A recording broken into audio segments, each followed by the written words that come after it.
सियावर रामचंद्र की जय। आगे बाबा भोलेनाथ श्री शंकर भगवान कहते हैं कि हे उमा सुनो, वह कुल धन्य है। यहां पर कुल की बात आ गई।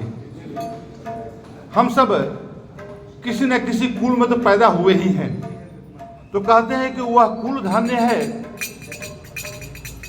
और जो परमात्मा की भक्ति में जो व्यक्ति लगा हुआ है उसका कुल धन्य है। संसार भर के लिए वो पूज्य है।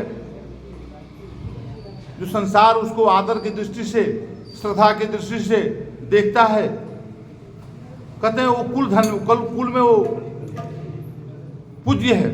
कहते हैं कि वह परम पवित्र है, जिसमें श्री वीर परायण अनन्य भक्त राम भक्त विनम्र पुरुष उत्पन्न हुआ हो। ऐसा पुरुष जो हमेशा प्रभु के गुणगान गा रहा हो, प्रभु की भक्ति कर रहा हो, प्रभु का अनन्य भक्त हो, कहते हैं कि उसका कुल धन्य है। आगे बताएं कि मैंने अपनी बुद्धि के अनुसार यह कथा कही, यद्यपि पहले इसको छिपा कर रखा था। कहते हैं कि शंकर भगवान ये अपने हृदय में छिपा कर रखे थे, इसलिए मानस नाम पड़ा, रामचरित्र मानस। तो मानस जो चीज पड़ा तो इसलिए पड़ा कि शंकर भगवान उसके हृदय में छिपा कर रखे थे मन में। और जब उमा ने उसे प्रश्न किए आदर भाव से, तब उन्होंने ये रामचरित्र का व्याख्यान किए। तो वही बता रहे हैं कि ये मैं पहले छिपा कर रखा था, जब तुम्हारे मन में प्रेम की अधिकता देखी तब मैंने रघुनाथ जी की यह कथा तुमको सुनाई। कहने का मतलब है कि जो नास्तिक भाव से परिपूर्ण व्यक्ति हैं उसके सामने राम की कथा नहीं कहनी चाहिए। जो श्रद्धालु हो, जो प्रभु के भक्ति में मनमज्ञ हो, श्रद्धा विश्वास प्रेम के साथ उनकी भक्ति कर रहे हो, उसमें एक कथा कहने की बात यहाँ पर कह रहे हैं। कहते मानस में शंकर भगवान बोल रहे हैं कि मैं इसको हृदय में रखा था, लेकिन जब तुमने इसको प्रश्न को पूछा, उचित समय जाना, तभी ये रामचरित्र मानस आपको कहा।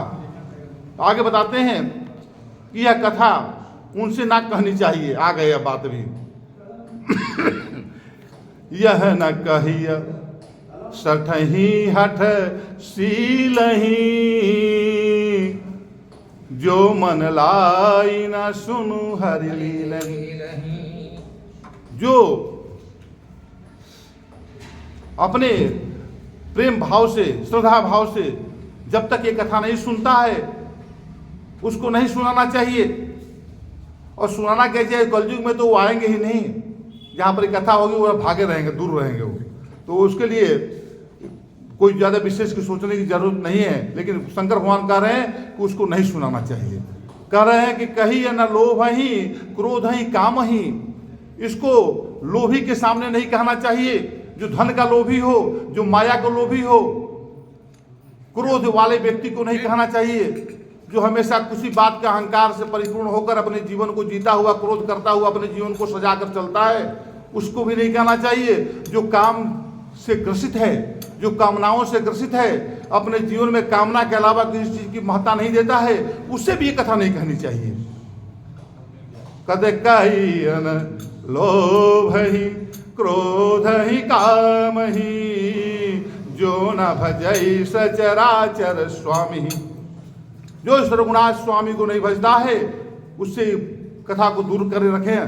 आगे बोलते हैं कि ब्राह्मणों के द्रोही को, जो ब्राह्मणों का द्रोही है, यानी कि जो ब्राह्मण जो कि ज्ञान से, सात्विक ज्ञान से परिपूर्ण है, जो भक्ति में जिसका ध्यान लगा हुआ है, उस तरह के पुरुष के जो द्रोही हैं, जो उसको झूठा साबित करने में लगे रहते हैं, उससे भी नहीं कहना चाहिए। कहते हैं कि यदि वह देवराज इंद्र के समान ऐश्वर्य राजा ही क्यों ना हो, तब भी यह कथा उससे नहीं सुनानी चाहिए। श्री राम जी की कथा के अधिकारी वे ही हैं। कौन है?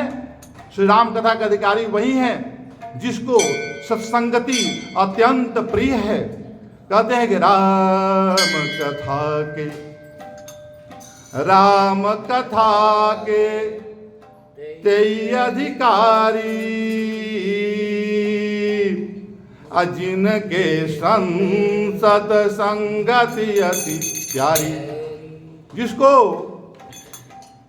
राम के कथा के वही अधिकारी हैं जिसको सत्संग प्रिय लगता हो। कहते हैं कि जिनकी गुरु के चरणों में प्रीत है, निर्गुणा ना हो, जिसके गुरु जीवन में हो। कहते हैं जिनकी गुरु के चरणों में प्रीति है, जो नीति परायण हैं और ब्राह्मणों के सेवक हैं, वे ही इसके अधिकारी हैं, इस रामचरितमानस सुनने के। और उसको तो ये कथा बहुत ही सुख देने वाली है, जिसको श्री रघुनाथ जी के प्राण के समान प्यारे हैं, जो प्रभु के दीवाने हैं। प्रभु की जहाँ भजन होती है, जहाँ कृति होती है, जहाँ गुणगान होता है, वहाँ पर वो सब कुछ छोड़कर उसके चरणों में अनन्य भक्ति के माध्यम से प्रेम करते हैं। तो बोलते हैं कि वो बहुत प्यारे हैं प्रभु के।